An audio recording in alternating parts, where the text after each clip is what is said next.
ISO मानांकित कोल्हापूर जिल्ह्यातील पहिली निवासी शाळा DC नरके विद्यानिकेतन कुडीत्रे आता डे बोर्डिंग बस सेवेसह मराठी आणि सेमी इंग्रजी माध्यमासाठी कोल्हापूरमधील पहिली डिजिटल शाळा. इंग्रजी भाषेवर प्रभुत्व, लायब्ररी मॉडेल, ऑनलाईन शिक्षण, सकस आणि पौष्टिक आहार तसेच विशेष आरोग्य सुविधेसह 14 खेळांचा समावेश. शैक्षणिक गुणवत्तेबरोबरच क्रीडा आणि तंत्रज्ञानामध्ये अग्रेसर DC नरके विद्यानिकेतन मध्ये इयत्ता 5वी ते 8वी डे बोर्डिंग सह प्रवेश सुरू. सोबतच ज्युनियर आणि सिनियर कॉलेजची सुविधा उपलब्ध.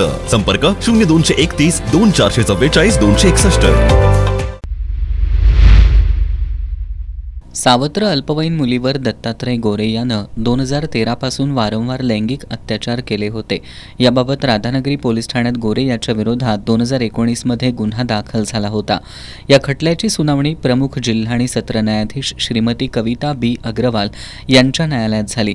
सरकार पक्षातर्फे सहाय्यक सरकारी वकील ॲडव्होकेट प्रतिभा जयकर जाधव यांनी प्रभावी युक्तिवाद करत 14 साक्षीदार तपासले. पुरावे आणि युक्तिवाद ग्राह्य धरत न्यायालयानं दत्तात्रय गोरे याला पोक्सो कायद्याअंतर्गत दोषी ठरवत 20 वर्षांची सक्त मजुरी आणि 3,000 रुपये दंड अशी शिक्षा सुनावल्याची माहिती ॲडव्होकेट प्रतिभा जाधव यांनी दिली. पीडित मुलीवर वेगवेगळ्या 4 गावांमध्ये आरोपी याने 2013 पासून 2019 पर्यंत तिच्यावर लैंगिक अत्याचार केलेला आहे.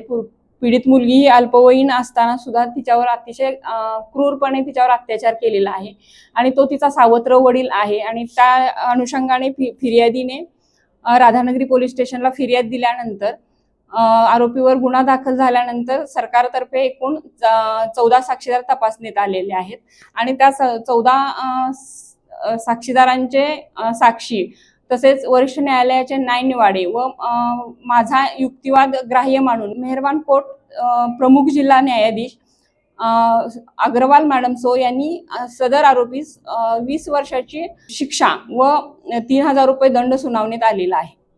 या प्रकरणाच्या तपासात राधानगरी पोलीस ठाण्याचे पोलीस उपनिरीक्षक AS लोखंडे यांनी महत्त्वाची भूमिका बजावली.